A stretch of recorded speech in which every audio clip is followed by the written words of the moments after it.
Olá, uma ótima noite para você que acompanha a nossa programação. Seja muito bem-vindo a mais uma edição daquele que, sem dúvida nenhuma, é o melhor debate teológico da televisão brasileira.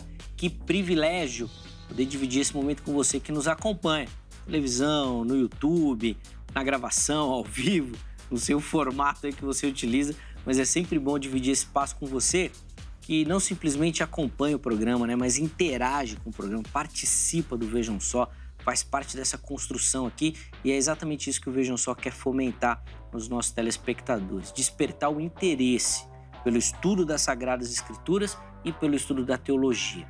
Nossa ideia aqui não é que tenha ou que saia um vencedor do debate, mas é que você se aprofunde nesse conhecimento, você busque esse conhecimento, e a nossa certeza, a nossa convicção é que através da ação sobrenatural do Espírito Santo, sua mente será iluminada e você, obviamente, vai alcançar as respostas para as perguntas que nós colocamos aqui todas as noites. Por isso, seja muito bem-vindo a mais uma edição, tá imperdível. Nosso bate-papo de hoje, fica ligadinho que você vai curtir demais. Para começar, vou colocar aqui para você meu perfil lá no Instagram. Chega por lá, mais uma plataforma para a gente poder interagir, conversar, bater papo, né, trocar ideia sobre teologia, sobre as Escrituras Sagradas.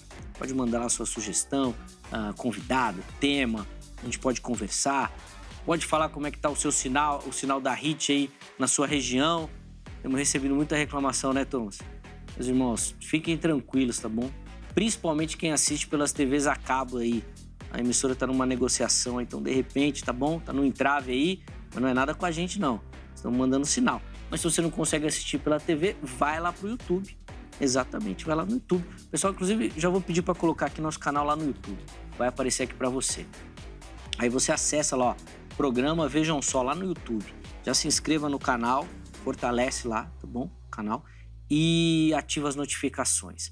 Porque daí lá, além de você acompanhar toda a nossa programação, fica tudo lá disponível para você. Nós transmitimos também ao vivo as nossas gravações por lá. Então você consegue assistir esse conteúdo também. Consegue participar lá no chat, interagir. Chega por lá que você vai curtir. Então vai lá no nosso canal. Você consegue acompanhar todos os programas por lá também, tá bom? Tudo lá para você, tá certo? Bom, deixa eu apresentar os nossos convidados.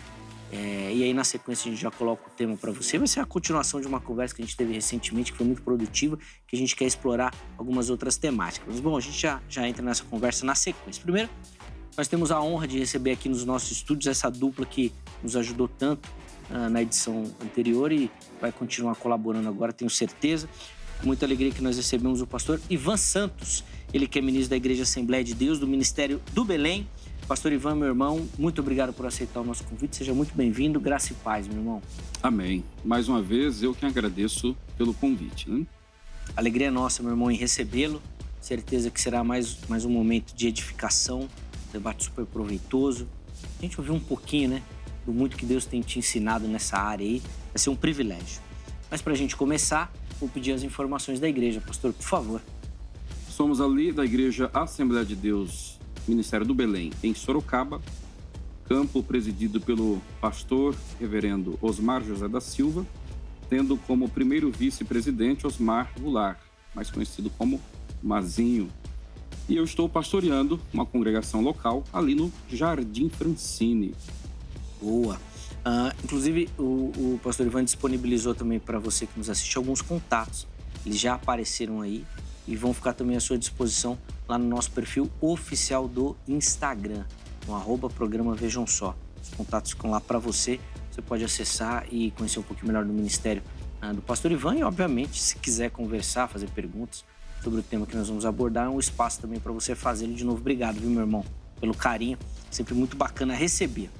E o Vejam Só também tem o privilégio de receber nessa oportunidade o reverendo Tiago Naruzzi, ele que é ministro da Igreja Presbiteriana do Brasil.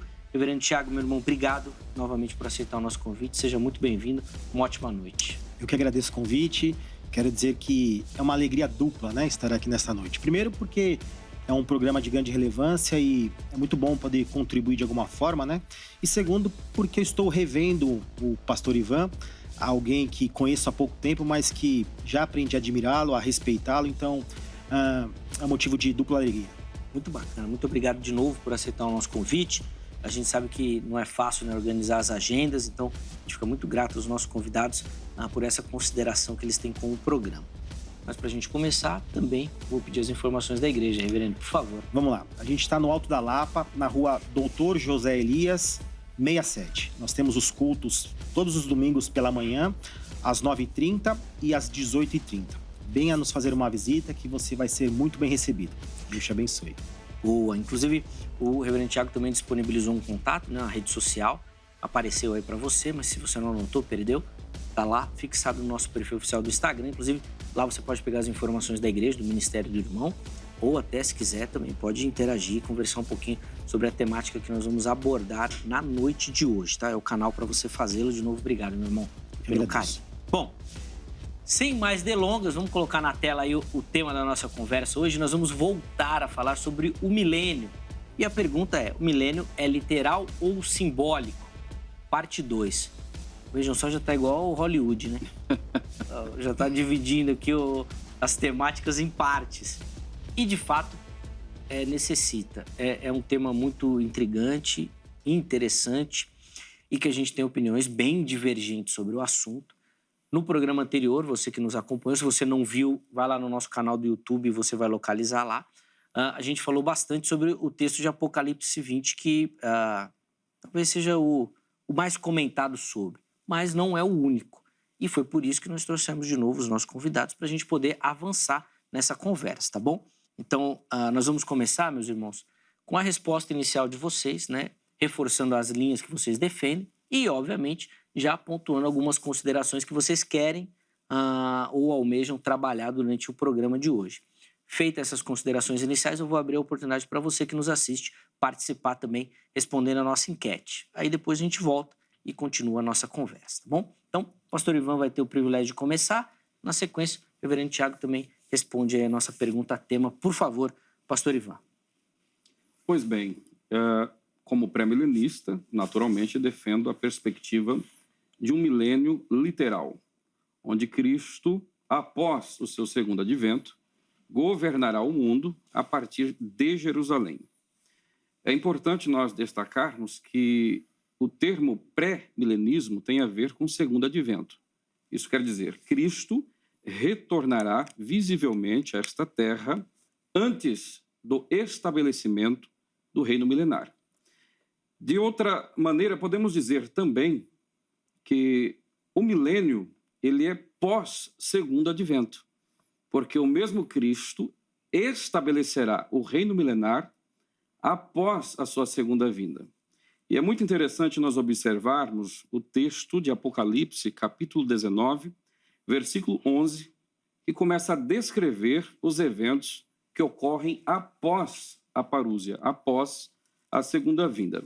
O texto vai dizer, e vi o céu aberto, e eis um cavalo branco.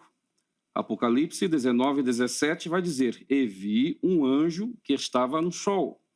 Apocalipse 19, 19, e vi a besta e os reis da terra e os seus exércitos. Apocalipse 19, 20 vai descrever a derrota desses seres malignos, né? Ou seja, a besta, o falso profeta, isto é, o anticristo e o falso profeta, que serão derrotados por Cristo após a sua segunda vinda. E é muito interessante nós observarmos que Apocalipse, capítulo 20, verso 1, descreve exatamente a derrota da terceira personagem que atuará no período tribulacional imediatamente antes do segundo retorno, que é o dragão, que é Satanás.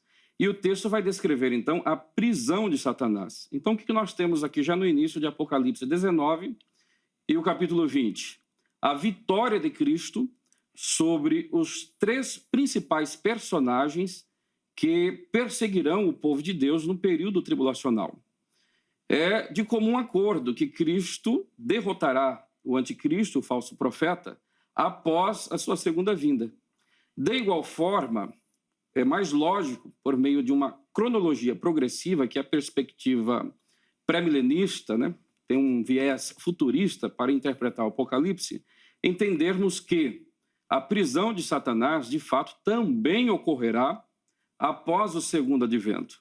Não teria muito sentido nós colocarmos a vitória de Cristo sobre o anticristo, o falso profeta, após a segunda vinda, e fazermos uma recapitulação no capítulo 20 e colocarmos a vitória de Cristo sobre o dragão, sobre o Satanás, após o seu primeiro advento. Então, dessa forma, nós temos uma sequência cronológica, sequencial e lógica no texto. E logo em seguida nós temos ali a ressurreição daqueles mártires do período tribulacional, onde então eles vão governar, eles irão reinar juntamente com Cristo por 1000 anos. Quando nós percebemos todos esses detalhes no texto, fica claro entendermos que nós temos uma progressão cronológica, sim. E sendo esse um dos eventos mais importantes, ou seja, o reinado dos santos no período do milênio, obviamente isso se dará também após o segundo advento de Cristo. Aliás, lá no versículo 6 do capítulo 20 de Apocalipse, nós somos informados que, além de reinarem com Cristo, eles também vão exercer uma espécie de ofício sacerdotal. Eles serão sacerdotes. E a grande pergunta é: como podem eles exercer esse ofício real hoje e sacerdotal? Logicamente, biblicamente falando, isso tem muito mais coerência como ocorrendo em um futuro reino milenar após o segundo advento. E é justamente sobre este reinado dos santos com Cristo após o segundo advento, o reino milenar, que nós vamos tratar quando eu tiver tempo, né, e oportunidade aqui para apresentar os demais textos que vão qualificar este reino milenar de Cristo, a natureza do reino, por assim dizer. Sim. Pastor, óbvio que é uma pincelada um pouquinho fora do nosso tema, mas só para a gente aproveitar o que está acontecendo, nós vamos fazer um debate, uma conversa mais específica sobre essa questão da guerra, Israel e tudo mais. Mas sempre que a gente fala do pensamento pré-milenista, tem muito do papel de Israel, da figura de Israel.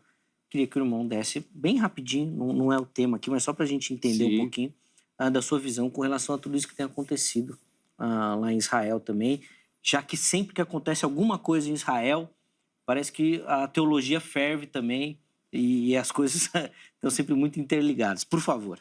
Pois bem, em relação a essa questão, né, que é o assunto do momento, tem duas perspectivas com opostos distintos, né? Aqueles que negam qualquer participação de Israel como nação ainda no plano de Deus e aqueles que dão uma ênfase exagerada. Qualquer evento, qualquer acontecimento é o cumprimento de alguma profecia. A minha perspectiva em relação a Israel, principalmente no que está acontecendo no momento, não é um cumprimento específico e pontual de alguma profecia. Mas nós temos textos, sim, que apontam que Deus tem um tratado ainda com Israel étnico, que envolve redenção, obviamente, e aí o reino, né, o próprio reino milenar, a preservação deste povo, conforme nós vamos ver ali em Deuteronômio, capítulo 4, capítulo 30, vai falar tanto da dispersão como do ajuntamento deles. Então, 1948, quando esse povo retorna à sua terra, ali sim nós vemos um cumprimento de textos que apontam para esta realidade. Romanos, capítulo 11, também vai deixar claro que Deus tem um plano com eles, né? Israel étnico, nacional. Entretanto, se tem algum texto que nós podemos utilizar para falar do que está acontecendo agora, e nesse sentido eu digo não só a esta guerra, mas a todas as guerras que Israel teve que lidar no decorrer do tempo, é Lucas capítulo 21, quando o próprio Cristo disse que eles seriam pisados pelos gentios enquanto esse tempo dos gentios não se completasse. E o tempo dos gentios é o período em que o mundo é governado por homens destituídos da glória de Deus, conforme a imagem do sonho, né, da visão ali de Nabucodonosor, que é revelado em Daniel capítulo 2, aquela estátua, né, que é destruída ali no segundo advento de Cristo, que é a pedra que vai tomar uma proporção do reino milenar, e a partir de então Israel não sofrerá mais como está sofrendo agora. Sim. Mas não é uma profecia específica, simplesmente é o cumprimento de textos que apontam para essa realidade de Israel. Sim, sim. Eu fiz essa pergunta, obviamente que eu vou querer também as impressões do Tiago, porque aqueles que defendem o reino milenar o fazem muito também por essa predominância ou por essa a figura importante de Israel no plano redentivo e tudo mais. Então faz todo sentido a linha que o pastor defendeu aqui e comentou para a gente. Mas fica ligadinho que aqui no Vejam Só nós vamos fazer aí um programa falando só sobre isso, tá bom? Logo já vai estar no ar, aí você vai poder curtir aí também, dia 26, se eu não estou enganado, essa semana ainda. Fica ligadinho que você vai curtir essa conversa, pra gente aí sim poder explorar um pouco mais a temática, tá bom? Quinta-feira dessa semana agora você confere aqui no Vejam Só. Tiago, eu também quero ouvir a sua resposta, né? A pergunta tema, a linha que o irmão quer defender, as ideias que quer trabalhar durante a nossa conversa, e depois a gente fala um pouquinho da guerra e pega a sua visão também, por favor. Vamos lá. Hoje eu vi um pouquinho menos otimista, né? Nós traçamos aí uma linha na última conversa aí um pouquinho extensa, né? Mas eu vou seguir uma linha diferente, mesmo porque no programa passado nós falamos muito sobre o gênero, falamos muito sobre o Sitzlieben, né? A questão da origem do próprio gênero, falamos sobre o próprio texto de Apocalipse. E eu vou seguir uma linha proposta, inclusive, pelo pastor Ivan, né? Na nossa participação passada, ele sugeriu alguns textos para que a gente meditasse, trabalhasse, né? Então eu vou começar com Isaías 2, Daniel 2, e a gente vamos ver se nós teremos tempo para a gente percorrer tudo isso aí. Então eu já queria começar aqui com Isaías capítulo 2, que foi um texto que, salvo engano, o pastor Ivan começou no programa passado, dizendo que seria um texto-chave, né, para a visão mais pré-milenista, enfim. Então, eu vou ler o texto aqui e a gente vai fazer algumas considerações já iniciais para que a gente provoque uma discussão, né? O texto vai dizer assim, Isaías 2, capítulo 2, versículo 1. Palavra que, em visão, veio a Isaías, filho de Amós, a respeito de Judá e Jerusalém. Nos últimos dias acontecerá que o monte da casa do Senhor será estabelecido no cimo dos montes e se elevará sobre os outeiros, e para ele afluirão todos os povos. Irão muitas nações e dirão: vinde, subamos ao monte do Senhor e à casa do Deus de Jacó, para que nos ensine os seus caminhos e andemos pelas suas veredas, porque de Sião sairá a lei e a palavra do Senhor de Jerusalém. Ele julgará entre os povos e corrigirá muitas nações. Estas converterão as suas espadas em relhas de arados e suas lanças em padadeiras. Uma nação não levantará a espada contra outra nação, nem aprenderão mais a guerra. Vinde, ó casa de Jacó, e andemos na luz do Senhor. Primeira reflexão que a gente precisa fazer aqui é: que dia é esse? Ou melhor, o que este último dia, anunciado aqui em especial no versículo 2, significa? Para os dispensacionalistas, segundo, por exemplo, Vernon McGee, o cumprimento da restauração e exaltação do Israel étnico. Quando? Segundo eles, na era milenar, ou seja, após o arrebatamento da igreja. Para nós, amilenistas, não. Nós entendemos que marca a chegada ou o início da plenitude do reino espiritual de Cristo, né? Então veja, para a linha dispensacionalista, Jesus vem, encarna, passa o tempo da igreja, a igreja, dependendo da visão em relação à tribulação, é arrebatada, inicia-se a grande tribulação. Jesus vem uma segunda vez, inicia-se o reino milenar, durante 1000 anos, sejam eles literais ou não, e então volta ou permanece em terra e aplica o juízo. Para nós, não. Para nós, eles referem a esta era aqui da igreja, né? Esta era que nós entendemos ser simbólica. Aí, como é que nós vamos resolver esse problema, né? Ou seja, qual das interpretações talvez seja a mais coerente? Se nós olharmos para o texto bíblico ou para toda a escritura, nós teremos cerca de 18 referências bíblicas que dizem respeito a este último dia. 13 ocorrências no Antigo Testamento, né? Onde lá o termo é Biharit Haimim, né? E 5 ocorrências no texto do Novo Testamento, em grego, onde vai estar enatais, exatais, remerais. Ou seja, é o termo equivalente. E por que isso é interessante? Porque os autores do Novo Testamento, eles interpretarão, inspirados por Deus, o que estas 13 ocorrências, dentre elas Isaías 2, significa. Ou seja, o que este último dia significa. Então, eu vou discorrer, mas se meu tempo passar, vocês me interrompam, tá? Claro. Vamos começar por Atos capítulo 2. Atos capítulo 2, versículo 17 diz assim: e acontecerá nos últimos dias, diz o Senhor, que derramarei do meu espírito sobre toda a carne. Vossos filhos e vossas filhas profetizarão. Vossos jovens terão visões, e sonharão os vossos velhos. Até sobre os meus servos e sobre as minhas servas derramarei do meu espírito, naqueles dias, qual? Os últimos dias, e profetizarão. Mostrarei prodígios em cima do céu e sinais embaixo na terra, sangue, fogo e vapor de fumaça. O sol se converterá em trevas e a lua em sangue, antes que venha o grande e glorioso dia do Senhor. Perceba que os últimos dias não tem nada a ver com o dia do Senhor. Então, segundo esse texto, ou segundo aqui Lucas, quando é que iniciou-se esses últimos dias? Porque nós entendemos que Atos capítulo 2 ele se concretizou. Aliás, está descrito no texto que este derramamento proferido por Joel, capítulo 2, aconteceu nesse exato momento. Hoje viram, né? Exatamente. Então, segundo, pelo menos, Lucas, nós estamos nesses últimos dias. Então, esse reino milenar não pode vir a posteriori, depois. Mas tem um outro texo. Posso pedir para explorar os outros textos na sequência? Claro, Pode ser? Até para eu abordar umas outras, que aproveitar nessa bola que o irmão levantou.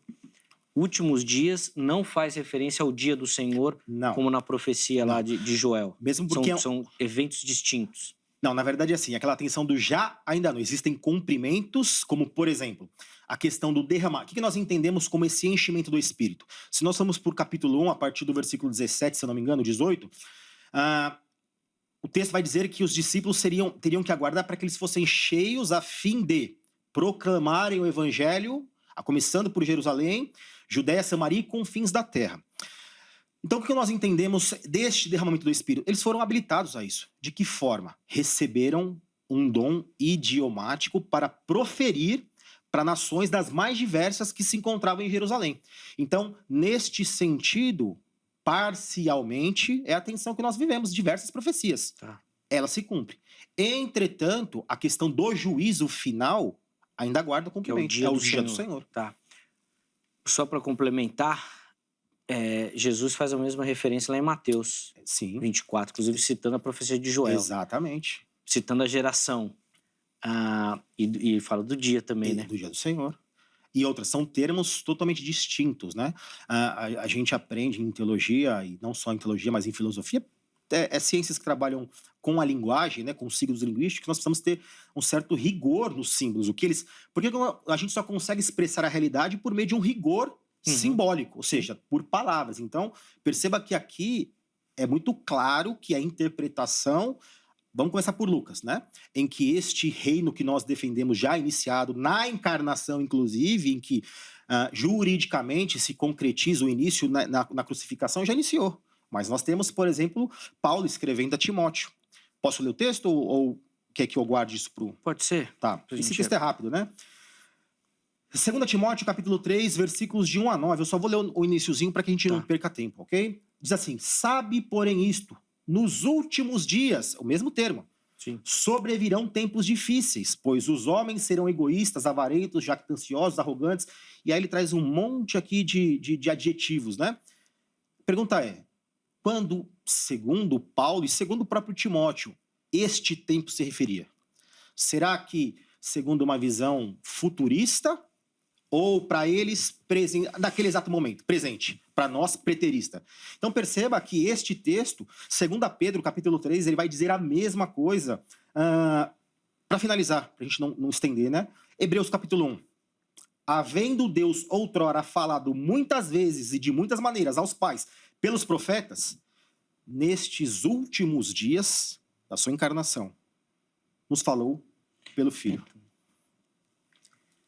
Eu preciso chamar a enquete, mas tem pergunta aí boa, hein? Porque principalmente no texto de Hebreus parece ficar claro que os últimos dias é da encarnação. Pois é. O irmão não defende uma linha preterista, não, né? Parcial, assim? Sim, porque... Pode se abrir. Eu sei que fala preterismo, o pessoal pega no pé, né? Na verdade... Vai os hereges. Não, pode se abrir, que aqui tem espaço para os hereges também. Tem espaço, né? Deixa eu só pontuar, porque assim, nós entendemos, por exemplo, todos os personagens, né? Seja da besta, do anticristo, nós entendemos um cumprimento histórico já acontecido preterista. Certo, em Roma. Entretanto, nós falamos, e isso é muito, você conhece bem, que estes personagens, quando nós nos referimos aos personagens escatológicos, eles apontam para um algo possível futuro. Entretanto, muitos entendem que não há a necessidade deste personagem futuro, mas também não se exclui a possibilidade. Sim, boa. Bom, deixa eu colocar a enquete, o pastor Ivan também poder falar aqui, comentar aqui pra gente e a gente tentar entender um pouquinho. Depois, em tempo oportuno, a gente volta a falar da guerra. Agora não deu, Vou deixar o pastor falar da guerra. mas depois a gente volta lá. Porque, inclusive, uma guerra, tem muita gente que aponta esse dia do Senhor. Sim. A destruição do ano 70 como o cumprimento desse dia. Referência ao Antigo Testamento. Bom, é outro papo. Põe na tela aí, por favor, a nossa enquete que você encontra lá no nosso perfil do Instagram. O que a gente quer saber de você hoje é sobre o papel de Satanás durante o milênio. Como é que vai funcionar o papel do nosso inimigo durante esse tempo. Eu já falei, quando tem presbiteriano aqui, não põe pergunta de Satanás. E que eles essas coisas não mexem com eles. Eles nem falam com essas coisas. Acredito que Satanás será literalmente preso durante o milênio. Perceba lá, durante o milênio. Então ele vai ser preso nesse período. Segunda opção, vejo o aprisionamento de Satanás como simbólico durante esse período, tá bom? E para encerrar, não tenho certeza sobre o papel de Satanás durante o milênio. Escolha uma das opções, vote, comente, participe lá também para você poder fazer parte aqui da nossa construção, tá bom? No programa de hoje. Pastor Ivan, vou devolver a palavra ao irmão aqui, porque eu já falei muito e deixei o Thiago falar demais também. Agora é sua vez. Pois é, eu tô percebendo que vai ter que ter uma terceira parte aqui, hein, Thiago? Mas quando juntam os teólogos, uma conversa boa, saudável, sem briga, pois é. A gente gosta de falar, né? Às vezes uma fala chama uma outra coisa. Por mim, a gente fazer parte 2, 3, 4. Conforme a agenda de vocês puder, nós vamos conversando aqui. Mas agora é sua vez de falar.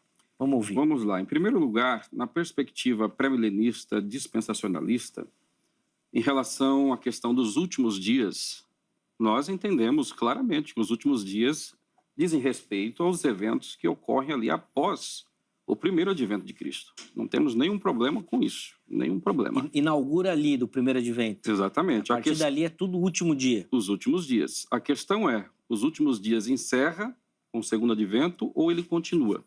Então, na nossa perspectiva, os últimos dias abrangem também o período pós-segundo advento, que é o milênio.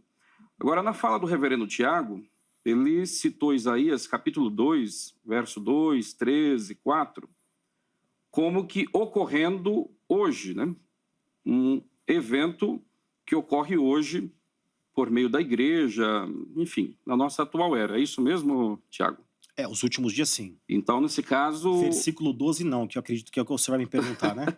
Não, na verdade, eu vou perguntar em relação ao versículo 4, né? Porque se nós já estamos vivendo essa profecia que Isaías profetizou para o povo de Israel, primariamente, o versículo 4 diz: ele julgará entre as nações e resolverá as contendas de muitos povos. Sim. E estes converterão suas espadas em lâminas de arado e as suas lanças em foices. Uma nação não mais levantará sua espada contra outra nação, nem será necessário que se preparem para batalhas. Então, assim, para nós vivermos esta realidade aqui, eu não sei que tipo de espiritualização tem que ser feita, né? Então, eu percebo que o problema aqui começa no método hermenêutico, né? O amilenista, naturalmente, tem uma abordagem mais alegórica, não literal, e aí abre a possibilidade para diversas interpretações que, na verdade, o texto não está dizendo.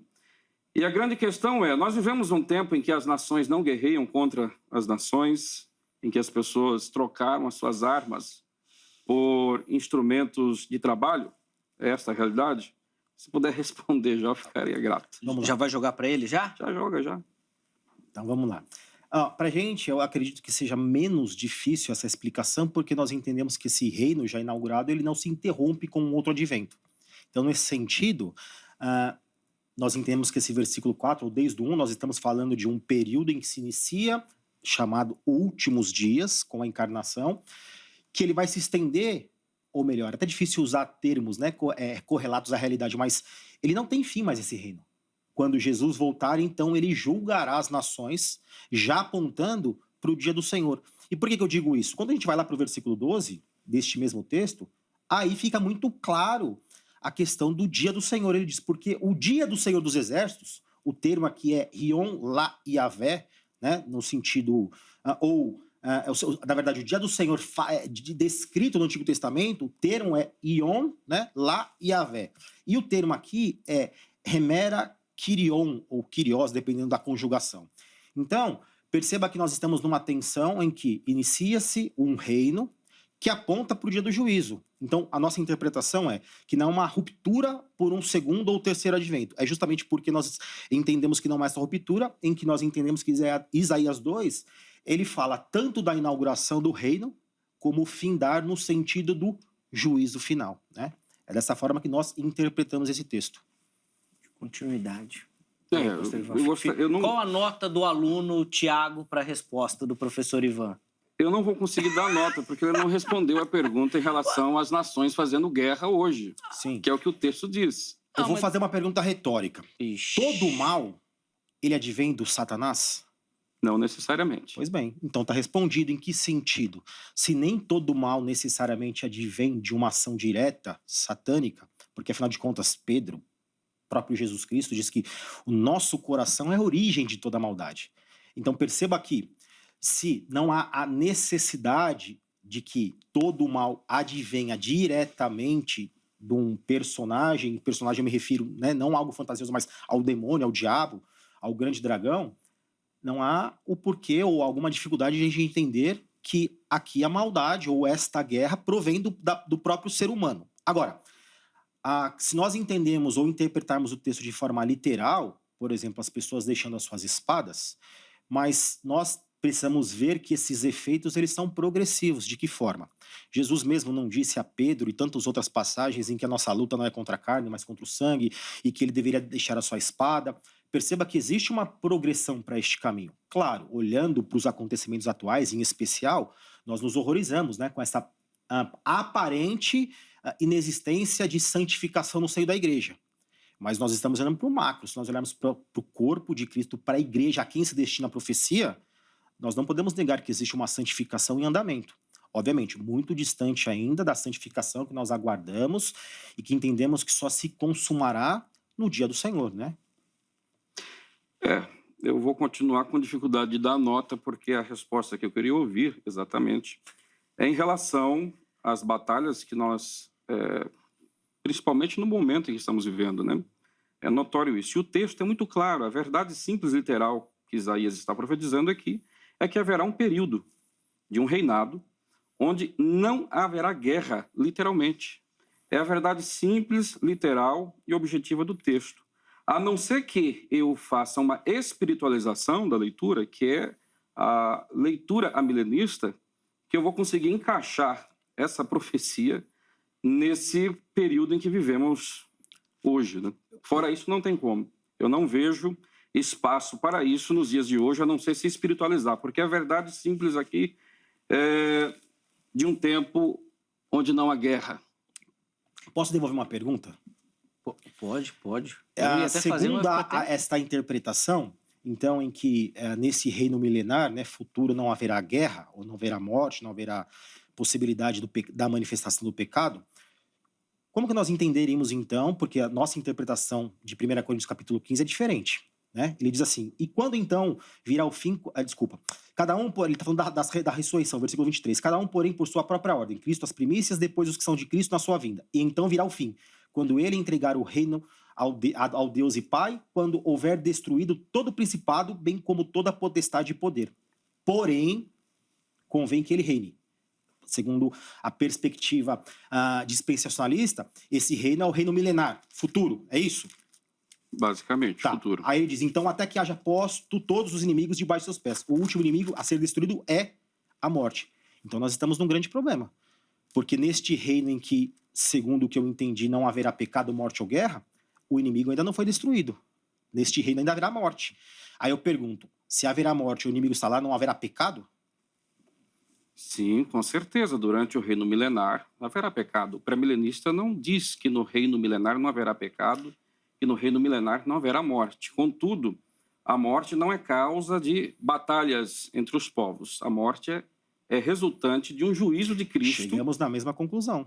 De um juízo de Cristo direto, sem usar povos para poder exercer esse julgamento. Agora, em relação a esse texto... Antes do texto, pastor, desculpa, eu não entendi. Não haverá pecado ou haverá pecado? Durante o reino milenar haverá pecado. Ah, tá. E aí, por isso do juízo. Exatamente. Ah, tá bom. Não, perfeito. Então, essa é a perspectiva pré-milenista. Aliás, esse é o texto, né, de Isaías, capítulo 65, que eu creio que seja até interessante. Versículo 20. Né, nós colocarmos esse texto aqui na nossa discussão, porque na perspectiva pré-milenista, nós entendemos ali que Isaías 65, em sua primeira parte, versos 17, 18, 19, de fato, ele apresenta uma perspectiva que diz respeito ao reino eterno, ao estado eterno. Aí, do versículo 20 em diante, nós temos alguns problemas, que, ao meu ver, são problemas seríssimos, né, na perspectiva milenista, de encaixar aquelas condições já para o estado eterno, né, já que, na perspectiva milenista, Isaías 65, a partir do verso 17 em diante, tudo diz respeito ao estado eterno. Tá. É uma pergunta para eu responder? Sim, como resolver a questão da morte e todos aqueles eventos que, ao meu ver, não encaixam no estado eterno. Vamos guardar essa cereja do bolo para a segunda parte, porque eu quero trabalhar aqui Daniel 2. Eu vou trabalhar primeiro os textos, né, que o pastor havia proposto para que a gente refletisse sobre eles no programa passado, e aí eu vou trazer algumas perguntas retóricas, aí eu respondo essa pergunta como é que nós interpretamos, né? Existem, claro, inúmeras dificuldades. Mas, por exemplo, Daniel capítulo 2, a partir do versículo 27, né? Vamos ler.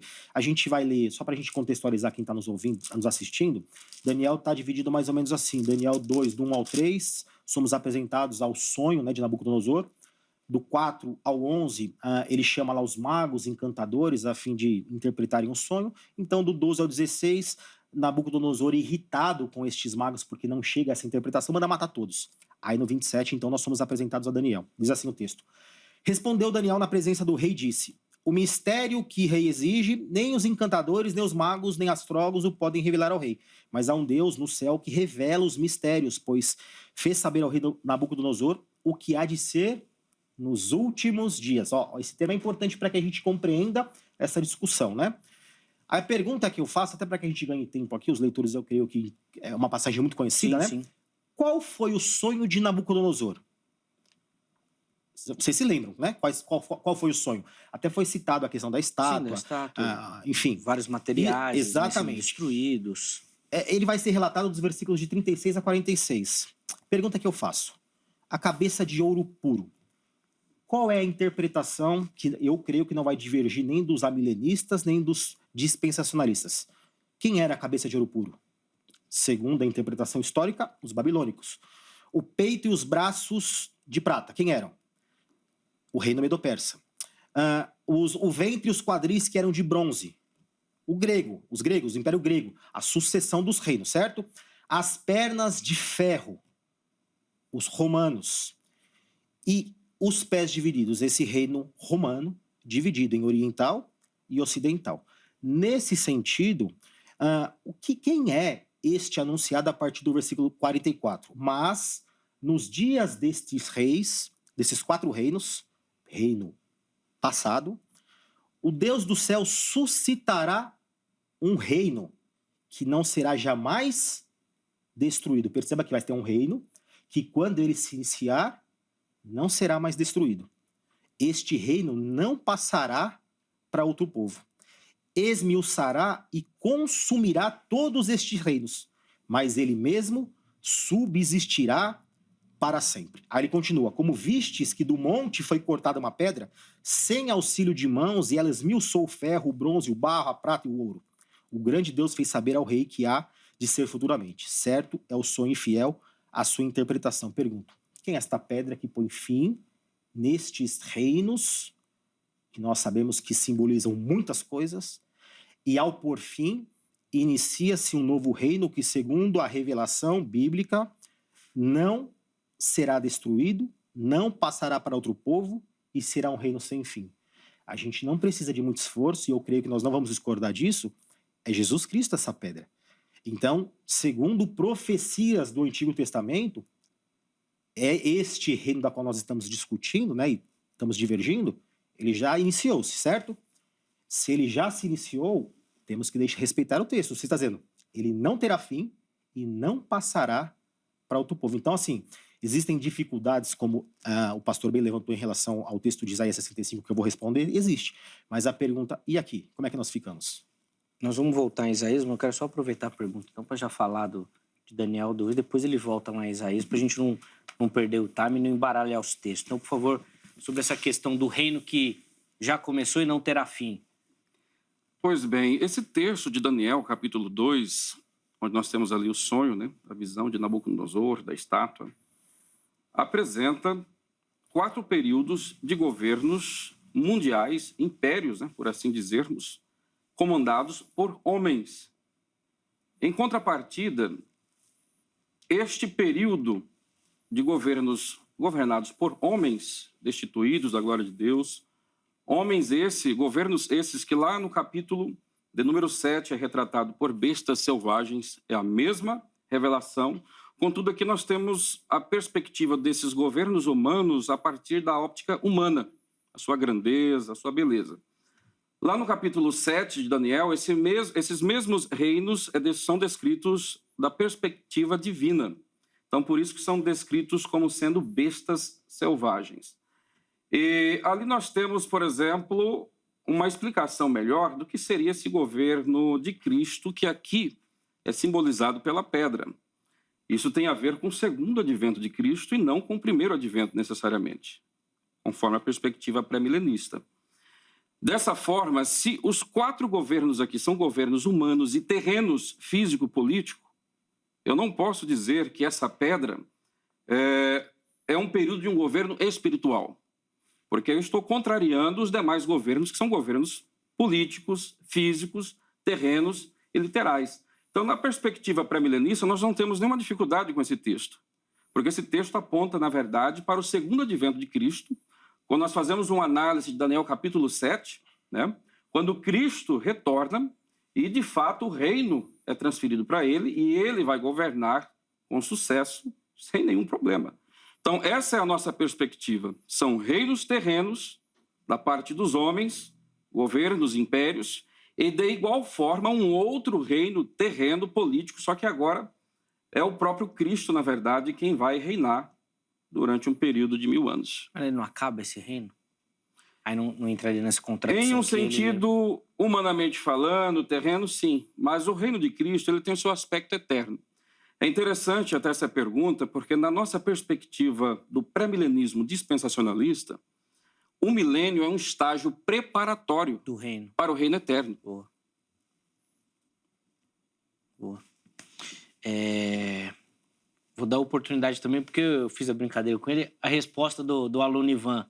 Como é que foi, professor Tiago? Na verdade, assim, a gente sempre vai partir de origens, né, de pontos teóricos que vão nos levar para caminhos diferentes. Depende do seminário que ele estudou, né? Exato. Mas, ó, é interessante porque eu me lembro que na fala do programa passado, o pastor, ele disse que o dispensacionalismo revisado, não é isso, né? Isso, o termo utilizado, isso. não nega a ideia de um reino espiritual. Isso. Então, a gente precisa definir se esse reino espiritual é este reino da qual nós estamos falando aqui de Daniel, capítulo 2, ou não é. Porque se num primeiro momento agora não é, aí a gente fica até sem uma base para que a gente reflita textualmente ou teologicamente sobre os textos, né? Mas até a questão que o pastor nos trouxe em relação, e aqui a gente contrapõe porque é contraposição de ideias, né?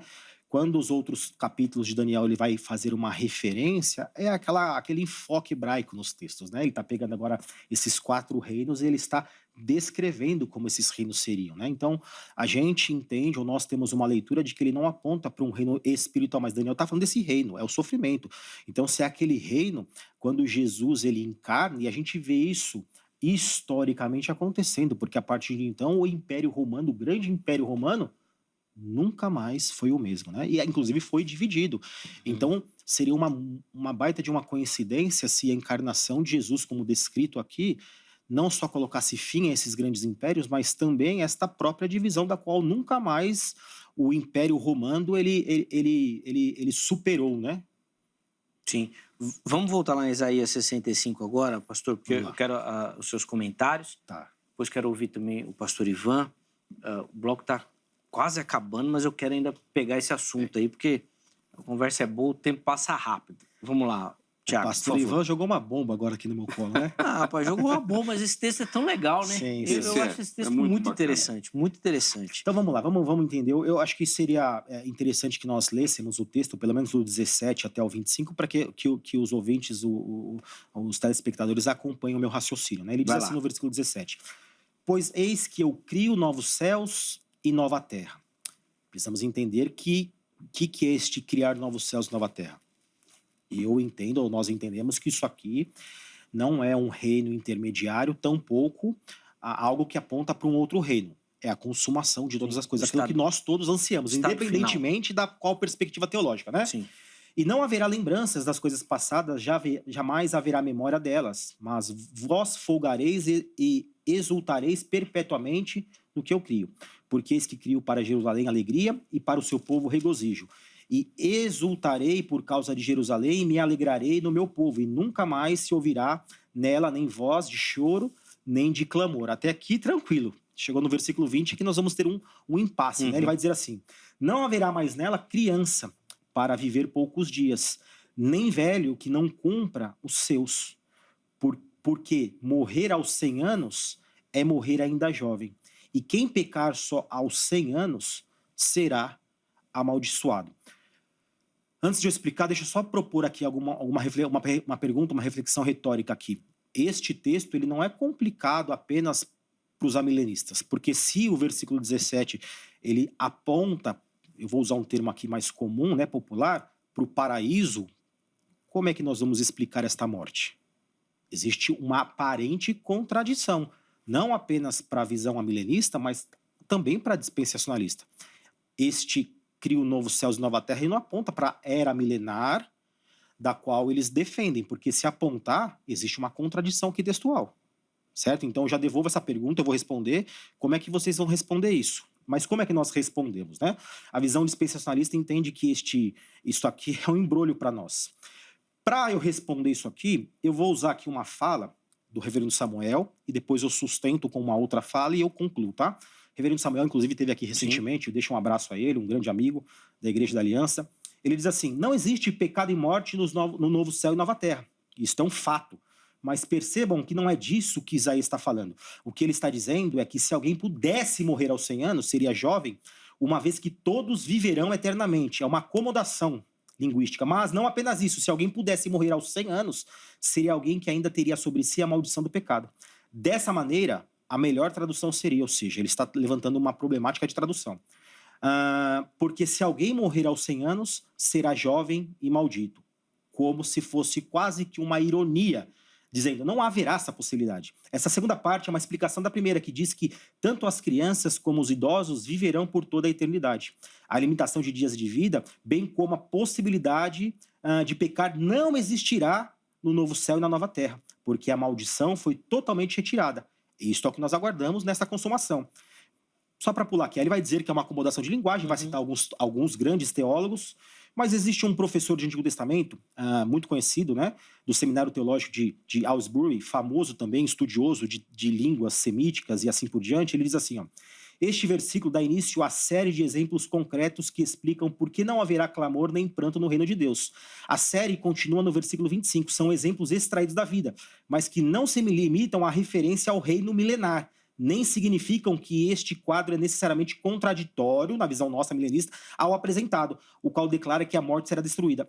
Tais exemplos simplesmente ilustram todas aquelas coisas que causam tristeza e são usadas para mostrar que tais condições não existirão no novo céu e na nova terra. E mais adiante ele diz, não podemos interpretar o versículo 20 como sendo uma alusão ou uma possibilidade de morte, literalmente falando, pois isso seria um paralelo, uma contradição aos versículos anteriores. John Alexandre Moutier, também um grande comentador bíblico, em especial de Isaías, tem um livro de quase 600 páginas, ele diz, Isaías, do começo ao fim dessa passagem, usa aspectos da vida presente para criar impressões da vida por vir.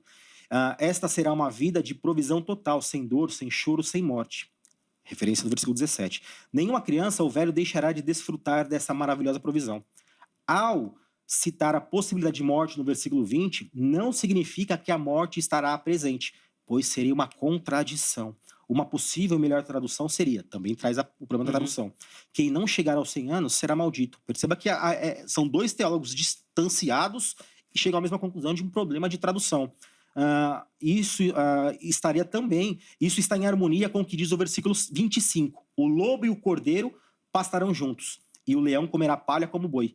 Pó será a comida da serpente. Não se fará mal, nem dano algum em todo o meu santo monte, diz o Senhor. Ou seja, total ausência de morte. Estamos num problemaço aqui. Nesse sentido, o que Isaías intencionou nos dizer é que uma vez que não haverá pecado no paraíso, a morte será totalmente impossível. Dá para defender que vai ter casamento lá? Aí... Ou é uma acomodação também? Na verdade, sabe que eu tenho eu conversei recentemente com uns pastores aí, e que nós divergimos radicalmente de algumas questões nesse sentido aí. Eu ainda acho que não faz sentido ter casamento lá. Nem trabalho. Acho que vai ter trabalho. Acho que o texto fala isso também, mas... E é uma questão polêmica. É polêmica. Mas antes da resposta, pastor, você não acha que fica meio sem sentido voltar tudo e não ter aquele mandato que Deus mesmo deu para Adão e para Eva? Antes da queda. Antes da queda. Então, deles multiplicarem, casarem, trabalharem. Mas eu não sei, eu às vezes fico achando que vai ter tudo isso daí lá também. Pois bem, olha que interessante. Mas esse é só um pensamento, assim, né? A Bíblia, obviamente, não discorre sobre. Eu trabalho essa perspectiva, né? Seguindo teólogos como Hermann Hoyt, ali na década de 60, né? Já tinha essa perspectiva e é um dispensacionalista. Michael Vlach entra mais ou menos nessa linha. Então, assim, tem muito assunto para ser explorado em relação a essa questão aí. Demais. Que passa, às vezes, desapercebido. Sim. Quem tem um trabalho português que é muito extenso nessa linha é o reverendo Heber Campos, o pai. Ele tem uma série que fala sobre o habitat futuro. Eu Sou, né? A série do Eu Sou. Não. É o habitat futuro. Tá. Ele fala do paraíso perdido, do paraíso modificado, restaurado. São 4 livros. Se eu não estou enganado, pela editora Monergismo. E editora Agnus. E tem da Agnus e alguns últimos da Monergismo. Então é isso. Que ele lançou recentemente, tem uns 2 anos na Conferência Fiel. E ele é um dos defensores dessa ideia, de que a vida lá terá casamento, família, trabalho e tudo mais. É uma exploração aí. Um tema interessante. Mas vamos voltar aqui para o nosso reino milenar. Sim, vamos lá. Porque daí a conversa para uma parte 5 aí para frente aí. Por favor, pastor, como é que foi a resposta aí? E, obviamente, seus comentários aos textos, já que o Tiago também levantou alguns questionamentos. Sim, essa resposta ela é típica, né, do amilenista. Eu poderia até complementar com mais uma aqui para mim tecer os meus comentários.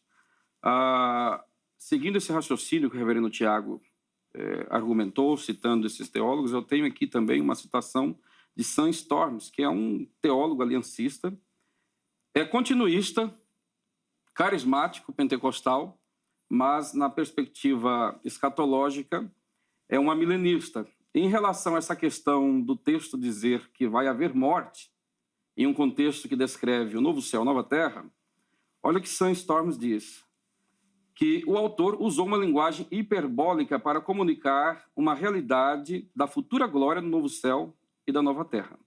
E aí ele diz, o autor está querendo dizer, vocês podem imaginar um tempo e lugar onde quem viver apenas 100 anos lamentaremos pelo fato de ter morrido jovem? Então, a ideia desse teólogo é a seguinte, Isaías está querendo descrever um período maravilhoso, um período muito superior ao que vivemos. Entretanto, ele vai utilizar-se de uma linguagem própria da sua época, né? Em que crianças, de fato, morrem com 2, 3 anos de idade, mas haverá um período em que, morrendo com 100 anos, eles vão ser considerados jovens. A grande questão é, será que haveria alguma dificuldade para o profeta Isaías, inspirado por Deus, em dizer que no novo céu, na nova terra, se de fato os versos 20, 21, 22, 23 estão também descrevendo o novo céu, haveria alguma dificuldade para o profeta dizer que lá não haverá morte? Eu creio que não. Então eu penso que quando o profeta usa essa linguagem, não é linguagem poética, não é linguagem hiperbólica, ele está trabalhando uma realidade literal, porém não diz respeito ao novo céu e nova terra.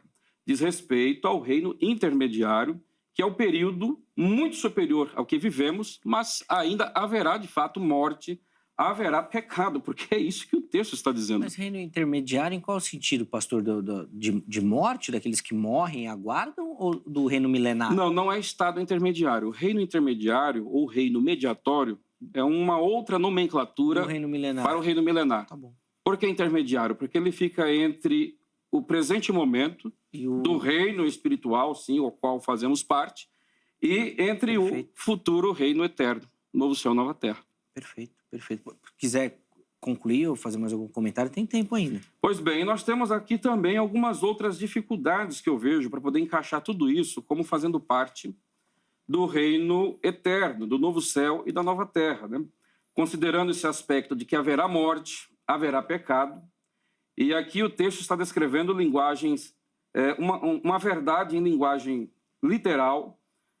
Nós vamos ter no versículo, por exemplo, 23, o texto dizendo: não trabalharão em vão, nem terão filhos. Aí entra na questão que nós abordamos: nem terão filhos para perturbação, porque são a posteridade bendita do Senhor e os seus descendentes estarão com eles. Então aqui o profeta está descrevendo um período também em que eles gerarão filhos. Sim, sim. Né? Até mesmo porque o termo hebraico aqui que se traduz por terão é ihalad, né? Ihalad quer dizer produzir, gerar, literalmente. Entre outras palavras, Isaías está dizendo que neste período eles gerarão filhos, eles procriarão. E aí eu vejo até uma dificuldade assim na perspectiva amilenista, uma vez que se entendem que após o segundo advento de Cristo, todos que vão entrar no estado eterno, que na perspectiva milenista que é o estado eterno, entrarão em corpos glorificados. E aí eu tenho uma dificuldade de entender que os santos em corpos glorificados, ali nesse novo céu e nessa nova terra, vão procriar, vão gerar filhos. É por isso que eu vejo que é mais fácil acomodar esse texto ao período do reino intermediário. Então, são várias características que apontam para uma realidade que é difícil você encaixar, a não ser que espiritualize, a não ser que diga que é poesia e assim por diante. Aí é uma questão hermenêutica. Entendi. Então, o irmão não acredita no casamento na vida futura. Esse é um assunto que poderemos falar em uma outra ocasião. Rapaz. Né? Dá um debate muito bom. Isso é bom. O debate ele vai ficar mais restrito sem as possibilidades, né? O texto bíblico, ele de verdade... Eu tenho mais facilidade em defender isso aqui, acredito. Eu não conheço qual que é a perspectiva do reverendo Tiago. No estado eterno. Né? Porque entendo que no estado eterno nem todos habitarão em corpos glorificados. É? Essa é uma questão... Porque, assim, na perspectiva pré-milenista... Nós vamos fazer esse debate. Na perspectiva pré-milenista, a primeira ressurreição, ela se encerra antes do milênio. Tá. Que é a ressurreição para a vida. A ressurreição onde todos ressuscitam em corpos glorificados. Tá, para a vida eterna. Para a vida eterna. Tá. A segunda ressurreição, após o milênio, é uma ressurreição para a condenação. Na perspectiva pré-milenista, aquela segunda ressurreição, após o milênio... Então, esses não ressuscitarão em corpo glorificado. Para condenação, lá não. Apocalipse 20 vai tratar sobre a segunda ressurreição, lá depois do milênio. Então, na perspectiva pré-milenista, a primeira ressurreição, ela se encerra antes do milênio. Ok. Então, aí, eu tenho que defender o quê? Que no período milenar, os salvos, os santos, não morrerão. A morte será uma consequência de pecados específicos e essa morte ocorrerá por meio de um juízo de Cristo que governará o mundo com cetro de ferro. Certo? Tendo essa perspectiva, eu não tenho um único texto que diga que no fim do milênio haverá uma ressurreição para a vida depois do milênio. Porque a ressurreição depois do milênio é para a condenação. E aí quem está no milênio vai para a vida eterna com o corpo que... Nessa perspectiva que se chama novo modelo de criação, os santos que continuarão fiéis a Cristo no fim do milênio após a soltura de Satanás... Eles entram para o novo céu e nova terra, e aí entra a profecia de Isaías 65, verso 17, que a promessa primariamente é para Israel, E eles entram em corpos naturais, à semelhança de Adão e Eva, como foram criados antes da queda. E não foram criados em corpos glorificados. Não, marca que esse debate vai ser bom. Isso eu quero ouvir. Isso eu nunca tinha escutado, não. Também. Já tinha escutado, Thiago? E são vários... E até fico pensando a questão, por exemplo, de Efésios, capítulo 2, que fala da ressurreição. Ó, se quiser, pode até traz o Thiago e o pastor Ivan de novo aqui, a gente põe um outro tema e fala disso. Legal isso daí, nunca tinha escutado. Mas dentro da perspectiva que o mundo defende, faz sentido. É o que é mais sentido. Coerente. Faz sentido. Mas nunca tinha escutado. Mas é porque, assim, existem inúmeras obras de referência, mas não são traduzidas ainda para o português. Sim. De teólogos que já há mais de 50 anos tratam essa questão. Caramba. A Angélica já anotou e nós vamos fazer esse debate aí. Esse eu gostei também. Rapaz, inclusive, acho que aqui no Vejam Só, pelo que eu me lembro, a gente nunca falou disso. Dessa temática. Aliás, eu creio que em português não tenha nada falando sobre isso. Nós vamos ajustar isso, nós vamos fazer esse debate aí. Vamos conversar sobre. Mas deixa eu chamar o intervalo. No próximo bloco a gente finaliza a questão aqui do milênio, que a gente acabou falando de outras coisas também. Mas fica ligadinho que no próximo bloco meus convidados vão fazer as considerações finais aqui, a conclusão, tá bom? Oferecer aí para você uma aplicação também do tema, é na sequência. Antes, tome nota do telefone da grade, quer estudar teologia, quer se preparar para o trabalho, né, do reino, procure pela grade, Academia Teológica da Graça de Deus, é a indicação aqui do Vejam Só para você. Código 11 3115 0819. 3115 0819. Anota, amanhã, horário comercial, você liga, tira todas as suas dúvidas. Além disso, todas as redes sociais da RIT estão aqui à sua disposição e o site também. Venha conhecer a nossa programação, o nosso conteúdo, eu tenho certeza que você vai se apaixonar. São mais de 20 anos ganhando o coração da família brasileira. Não vai ficar fora dessa também, tá bom? Intervalo rápido, Vejam Só vai, mas na sequência nós já estaremos de volta.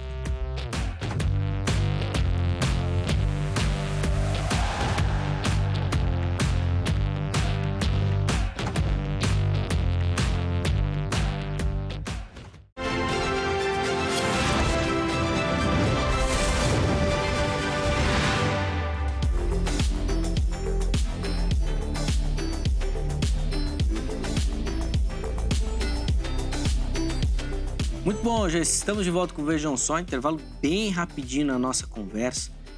Esse bloco é o bloco final do programa, um bloco mais curtinho, mas ainda tem tempo para as considerações finais, uma aplicação. Hoje continuando, né, a nossa conversa sobre a questão do milênio, a sua literalidade ou não, né? Esse é um evento simbólico, recebendo aqui no nosso estúdio mais um bloco de muito aprendizado com o pastor Ivan Santos, com o reverendo Thiago Naruzzi. Você que nos acompanhou, eu tenho certeza que foi edificado, aprendeu bastante coisa.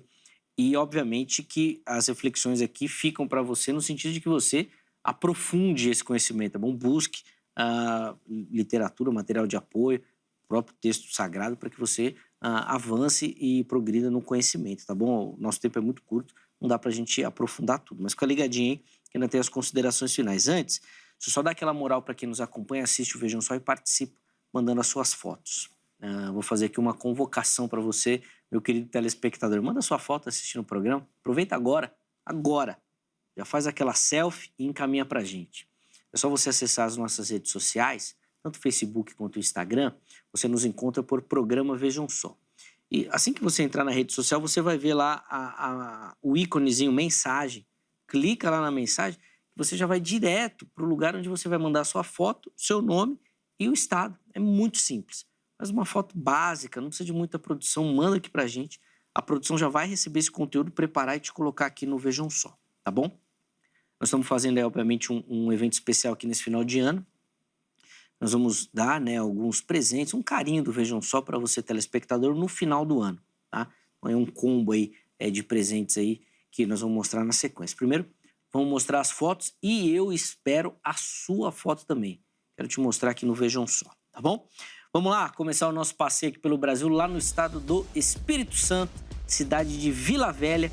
E quem aparece aí acompanhando, Vejam Só, é o diácono Laurindo Francisco. Muito obrigado, meu irmão Laurindo, pelo carinho, pela participação aqui no programa. Tá vendo? Ele fez exatamente o que eu falei, ó. Fez uma selfie simples e encaminhou aqui pra gente. Obrigado, meu irmão.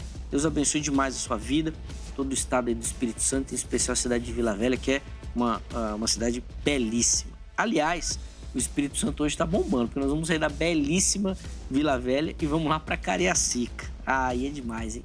Terra boa, lá no Espírito Santo também. Quem nos acompanha é o Guilherme Pedroni. Também, ó, mandou ali a selfie, simples, rapidinho, e encaminhou aqui pra gente. Guilherme, meu irmão, obrigado pelo carinho, obrigado pela audiência, obrigado pela participação aí, também é de Cariacica, terra boa demais. Aí no Espírito Santo fica aqui o nosso abraço. Encerramos as nossas fotos lá na Bahia, na terra de Alagoinhas, lá na Bahia, e quem aparece aí é a Irailza Matos, nossa telespectadora lá de Alagoinhas, da Bahia, que não pode faltar. Bahia é terra maravilhosa, que acompanha demais o Vejam Só. E Irailza, obrigado, minha irmã, pelo carinho, obrigado pela foto. Ainda que eu tenha ficado careca na foto, ela tá boa, viu, Irailza? Não precisa se preocupar, não. Pode mandar a foto aqui, que ficou belíssima. Obrigado, minha irmã, pelo carinho, toda a galera da Bahia que nos assiste. Põe na tela aí o presente que nós vamos mandar para os nossos telespectadores, tá aí, ó. O oferecimento da Sociedade Bíblica do Brasil, são 3 Bíblias, tá bom? Então, o selo da Sociedade Bíblica do Brasil já garante a qualidade do material, editoração, fino acabamento. Tem aí uma Bíblia do adolescente, uma Bíblia do pregador e uma Bíblia da mulher. Todas elas têm obviamente, comentários, né, para te ajudar aí no entendimento da leitura e, obviamente, para você preparar também os seus estudos, tá bom? Então, nós vamos escolher 3 telespectadores ou telespectadores e mandar aí na sua casa um presente ou um carinho do Vejam Só para você agora. Zeca, eu amei esse material, mas não quero esperar. Vai que eu não ganho, vai que não me escolhe, eu quero comprar, quero adquirir, então vou te ajudar também. Procure pelo Shopping do Povo. Você pode ir na unidade física que fica aqui em São Paulo, Avenida São João, 816, aqui no centro, em frente à sede estadual da Igreja Internacional da Graça de Deus, aqui em São Paulo, na Avenida São João, que é famosíssima. Você já vê imagens aí. No Shopping do Povo você encontra essas Bíblias que nós mostramos e muitas outras. Além, obviamente, de muito material de apoio, muito livro de teologia, outros artigos também que você pode se interessar. Vá na loja física. Se você não é de São Paulo, você pode comprar pelo site spovo.com.br e lá você vai encontrar todo esse catálogo também, todos esses materiais. Se pelo site também não é bom, vou te dar uma outra forma, vai pelo WhatsApp, manda uma mensagem, você vai receber o catálogo e pode adquirir os seus produtos por ali também, tá bom? Anota o número, código 11 95854 3232, 95854 3232. Só um alerta aqui, meus irmãos.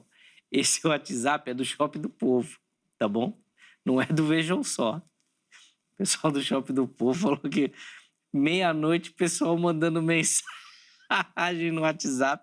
Não é da produção, é do Shopping do Povo. Então, se você quiser adquirir algum produto, você manda uma mensagem lá, tá bom?